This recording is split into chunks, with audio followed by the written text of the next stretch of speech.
Hello everyone. Today we will submit a QChem job to HPC, which is now Discovery at USC. So first of all, we need to log into our HPC system. For that, on macOS system, we will use Terminal. Currently, Windows also supports SSH, so you can use just command prompt for that. In Terminal, in order to access your HPC account, you need to use SSH commands and then type the address of the server you are trying to reach. So in this case, it is SSH space your username and then discovery.usc.edu. You will hit enter, and first of all, computer will ask whether you want to trust the server. We obviously want to say yes. Then you need to type in your password.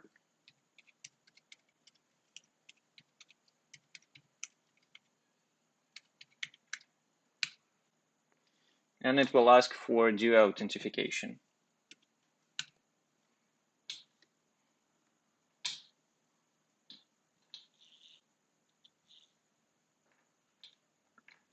Okay, so we are logged in now, and you can see that we are in new discovery system, which is called CARC of USC. And you see that my prompt also changed, so it is now, initially it was my computer, and now it is Eremin at Discovery 2. So in order to see what your account can provide in terms of the computational time you have, you can type command my account and hit enter. It will give you all accounts you have access to. So in our case, this one is for Chem 545 class, one account for molecular dynamics simulations, and one account for my personal project. You also can see what computational time you have per each account. So this time will provide you the number of hours per CPU you do have. And also it will address all the time that you already spent on each account in calculations. If you want to see how much disk space you do have, the command is my quota.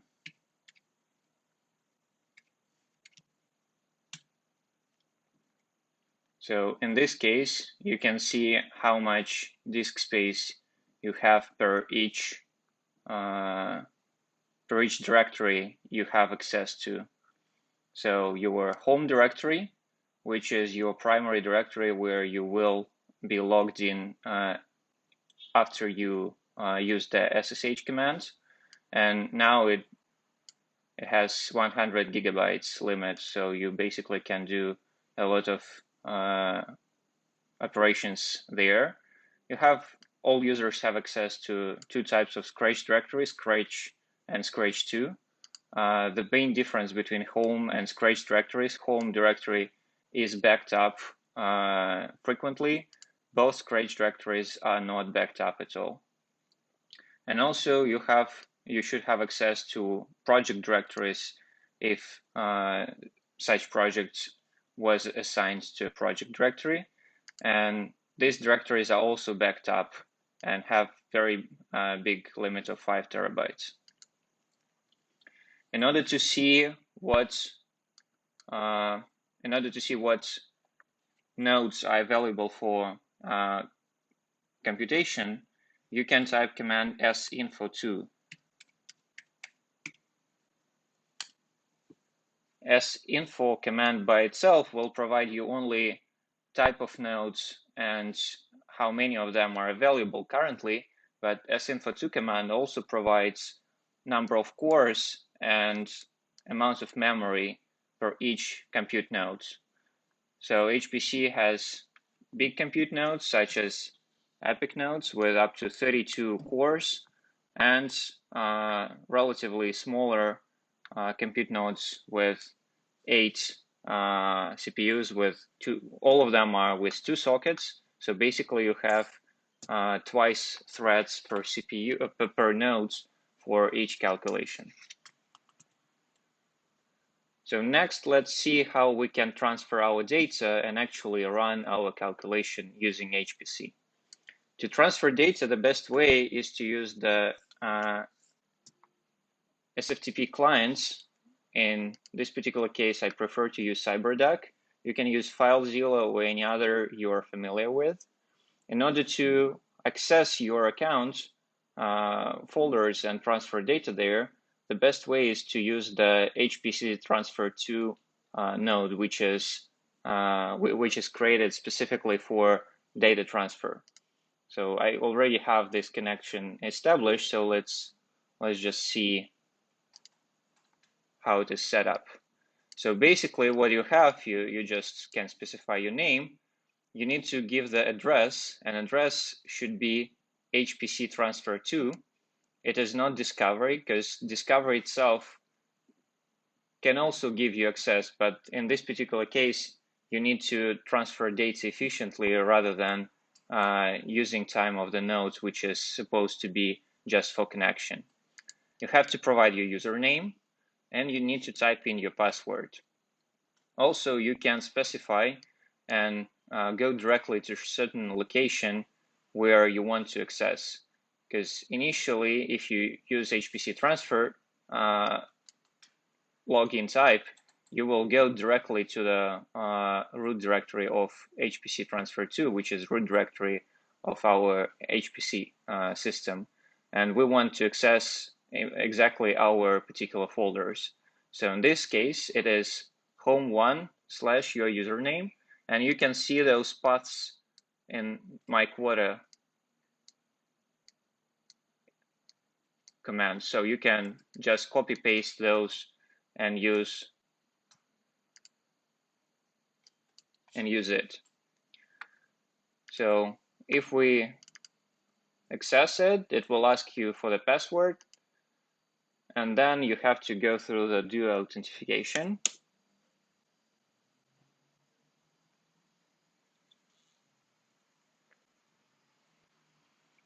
As soon as you confirmed, you will go directly to the folder you are trying to access.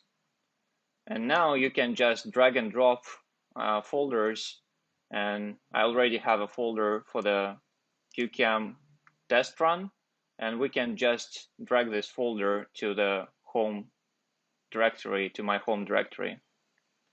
Let's look what we do need in order to actually run the calculation. So today I would like to submit just a benzene molecule, a very small and simple molecule, just to see how it goes with the submission. So the primary difference in the input file, you have to specify the amount of memory you want to access, because the default with QChem on HPC is just the minimal amounts. So in order to be able to run an actual calculation, you need to provide both total memory and static memory. So let's this time access for 32 gigabytes for total memory and 2 gigabytes for static memory. We will run the optimization procedure with PB0 method and df2 tzvp basis set. The main difference between running the QChem simulation on your local machine or even submitting into QChem server, you need to add a script file that will actually submit your calculation to the compute nodes. So for that, we are using qchem.run script. The extension doesn't matter much. It's just for you to specify that this is the actual run file. Let's look what is inside. Our HPC is running under the bash shell.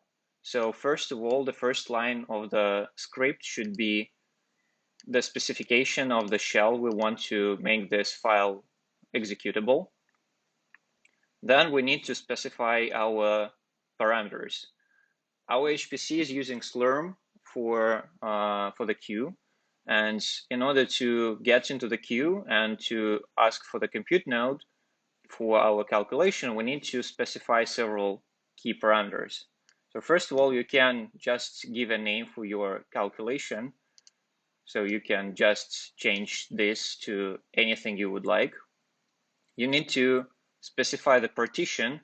As you can see in our sinfo2 commands, we do have different partitions: epoch 64, main, and 1 week. So epoch 64 is specifically for those big nodes, main compute nodes, main partition for compute nodes for regular use, and 1 week partition for the calculations up to 1 week long. Then we need to ask for how many actual nodes we want to get access. For most simple calculations, you just need one node because we will mostly use the OpenMP parallelization. So we will ask just for one compute node. Now, HPC provides you an opportunity for node sharing. So if you are okay with that, you do not need the next line, which is as batch exclusive. However, if you want to access nearly all the memory of the compute nodes, or you do need nearly all the cores of your compute nodes, you do not want to share your node because in this particular case, your calculation might fail just because the memory will be taken by another calculation running on the same node. So in most cases, you want to keep the exclusive usage of current compute nodes. Next, we want to specify how many tasks we are running. So if you are running OpenMP parallelization for just one molecule at one node, the number of tasks will be the same, it will be just one. And you need to specify how many actual CPUs will be used for this particular task. You need to get the CPUs per task. And in this case, we will use 8 CPUs. So basically, we want to access just 8 CPUs on one particular node. And each of these features, as you can see, they are starting with sbatch. So sbatch is the keyword pounds sbatch. That pound sbatch is a keyword to ask the Slurm to look for certain features you are asking. So basically, the number of compute nodes per user is limited, and however, the number of CPUs is actually limited as well. So you either can get several nodes with a lot of cores, or you can just take many nodes with with a lower amount of nodes, or with a lower amount of cores. So basically, you are limited overall, I think, 100 CPUs per task overall for all current, or 200 CPUs per task for all current simulations. Next, we need to access the memory. So in this case, I'm typing 32 gigs. This is exactly for the amount of memory I'm asking in my input file. This is a lot of memory, but we will use it just to see how it works with Slurm submission. If you will type 0 instead of the 32 GB, the keyword mem equals 0 will not ask for 0 memory. It will actually ask for all memory available at the particular compute node you are trying to reach. So you can either use the memory limits specified in the sinfo2 commands, or if you are sure you are just accessing one particular compute node, you can type 0 and it will get you access to all memory available. However, in this particular case, you will have to keep an eye and be sure that the amount of memory you ask in your input file matches the amount of memory available per compute node. Next, you need to ask for amount of time you want to access this compute node. We will ask for only 30 minutes. However, the maximum time available at HPC at USC is 48 hours. So you have up to 2 days available compute time.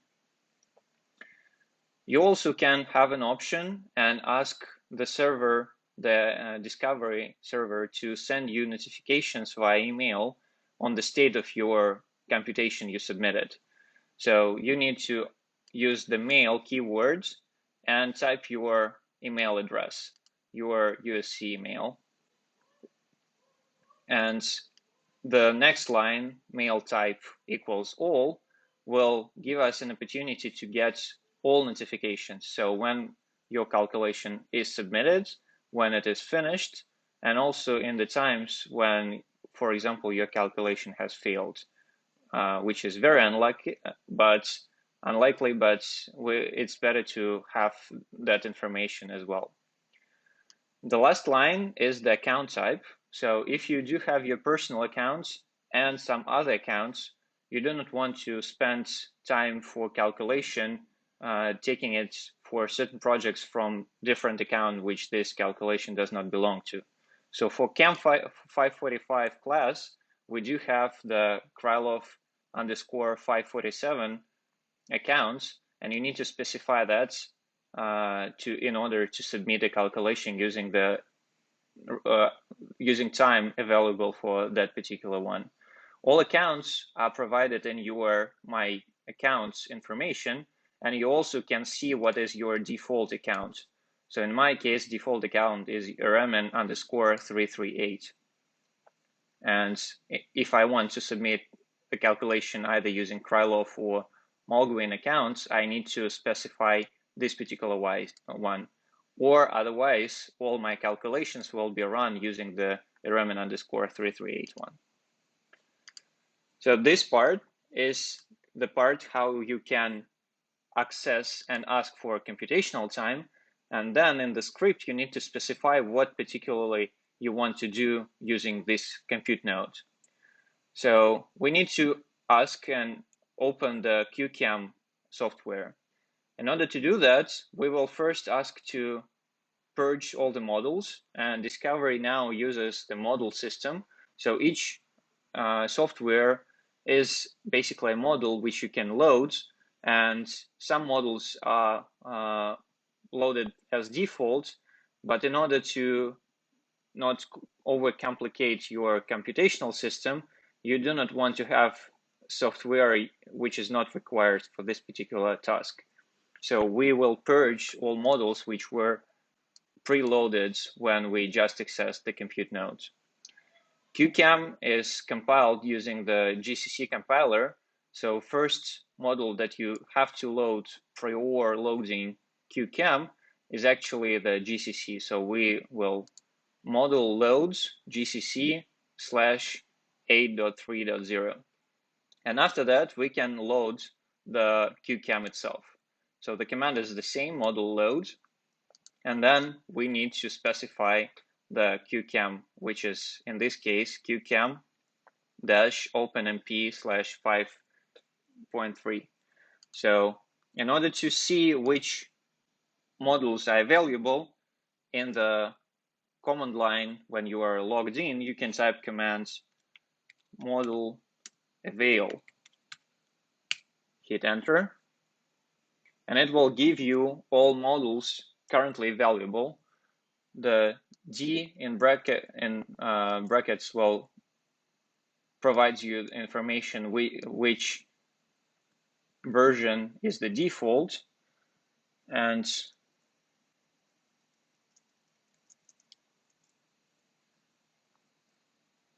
we can see that we do have two QChem versions. One is MPI parallelization and one is OpenMP. So depending on what calculation you want to run, you can load one or another. The method is exactly the same.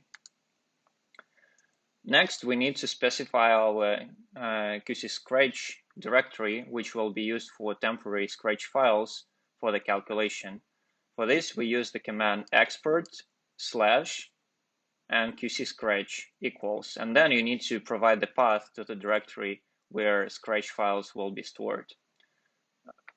According to USC Discovery HPC team, Scratch2 is the fastest directory currently available, and since in most cases Scratch files are not necessary, so and we do not store them, it is okay that we will keep them on the file in the directory which is not backed up. However, if you are interested in them, you can save them and transfer to your home directory, and then they will be safe. So I created the directory in Scratch2 Eremin, and I called it Scratch, and I just specified it as a QChem. In order to access my Scratch directory in the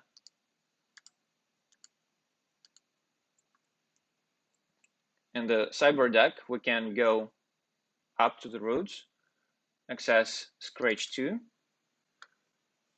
It will take a little bit of time to list all the directories because there are many of them for all the users. We will then just type access my directory, and you can see that this is my Scratch directory, and this is the directory for the Scratch files. And this particular path, Scratch2, your username, Scratch, QChem, is the path for the QC Scratch variable of the QChem environment. Next, we have the variable for a number of actual threads for OpenMP parallelization. So it's OpenMP number of threads, and this value should be the same as the number of CPUs per task you asked. In order to do so, Lorem has already several preset environmental variables, and in order to keep it consistent and not mistake in this, we will use one of those preset environmental variables, which is Lorem underscore CPUs underscore per underscore task. And it will keep it match with CPUs per task number. Otherwise, you can just type it manually. So in this particular case, we can type just 8, and that will work as well. However, I prefer to keep it as a variable. In order to run calculations, Lorem knows where our directory from which we submitted a file for the calculation was stored. So we need to go to that particular directory and to store all the output files and everything in that one. So for that, we need cd, which is a command to go to another directory. And then again, we're using the Lorem variable, which stands for the directory from where we submitted our file. Host name will just keep you up to date and will print out the name of the compute node you accessed for the calculation in the Lorem output file. And the last line is just exactly the QChem command for the calculation itself. So it is QChem /-nt, which stands for number of threads. In our case, it is 8. And then we type in the name of the input file, which will be fenlh.imp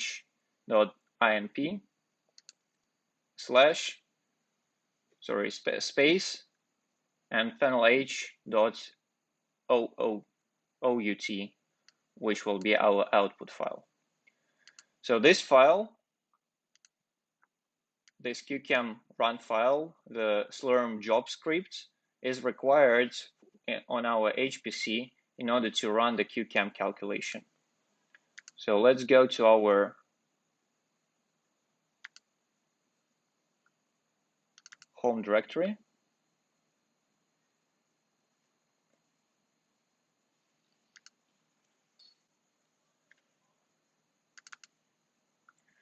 And as you can see, we will just drag this folder and it will appear in our system.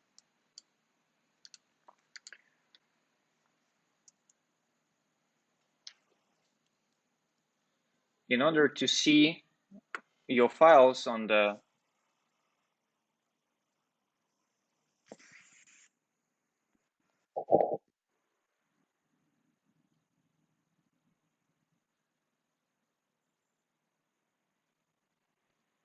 in order to see what files you have access to,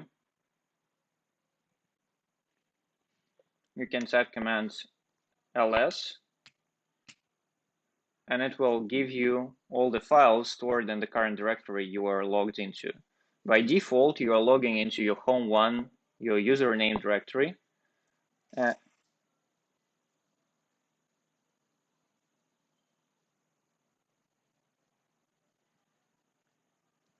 By default, you are logging into home1, your username directory, and you can see all the files exactly the same as in the home directory in our CyberDeck.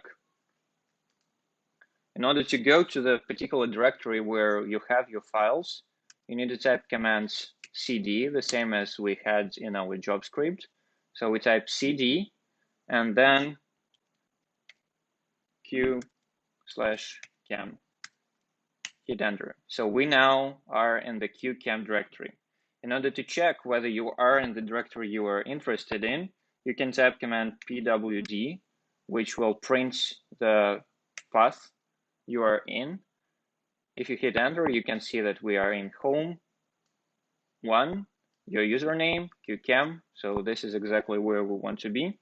We type ls, and we can see the files, the input, the QChem input file and QChem run Lorem job script file. So in order to submit an actual task, we need to type command sbatch space and the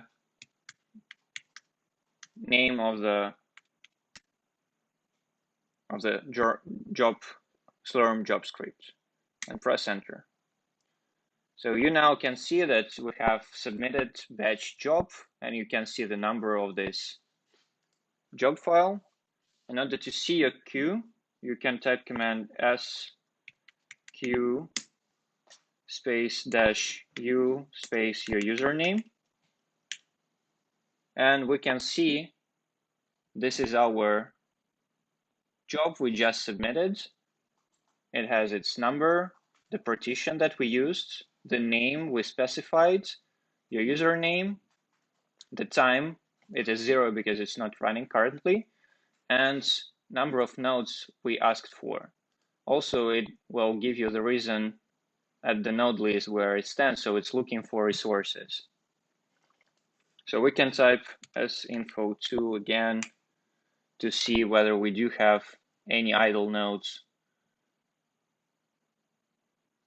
And unfortunately, there are none in the main partition right now, even though we asked for very small amount of time, but we have to wait until the calculation is actually done. So we here do see that there are several idle nodes for the epic nodes.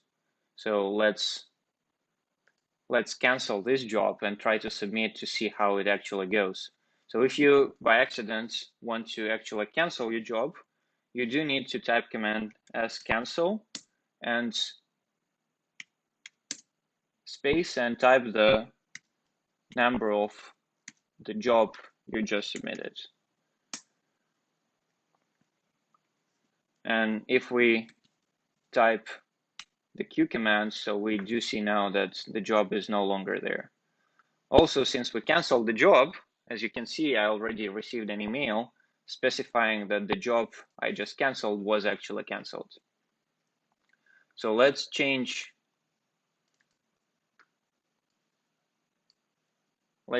the partition to epic 64. Calculation will be very fast, so it's not gonna spend any time, but we will be able to see how the system goes. So we will delete the former file and just transfer our new, let's just double check. Yes, it is correct. So we're still in the same directory, nothing changed. So we can check, we can type ls and we still see the QChem and input file. So let's try to do that again. QChem.run. Okay. So you can see that actually it's been just a few minutes, but already there were 60 jobs submitted within the same time. Let's see what is with the queue. And we can already see that our calculation is actually running. So let's type ls once again, and you can see that our calculation is indeed running. So we have the input file for the certain job. If you have multiple jobs, we already have our output file created and acquiring, and we have this Lorem output file which will specify all the details about the calculation. Also, if we update our CyberDuck, we will see that all files are there. So actually it looks like the calculation already ended. Yes, indeed. And this is the third email saying that the calculation is actually complete. So we will open our folder with the initial files, and let's transfer both all output files here. So Lorem output is just the outputs for the job. So basically the command line web browse file. So this is, we asked for the host name. So this is exactly the host name we asked to print into. And then we have the QChem command line outputs. So you can see all the commands. And this is our output file. So you can either open it as usual with your IQmol interface, and we do see all the geometry steps. So we're just 3 steps there. And at the end of our QChem output file, we can see, thank you very much for using QChem, have a nice day. So thank you, QChem, for providing this calculation. And this is how you submit your QChem job to Discovery HPC at USC. Thank you.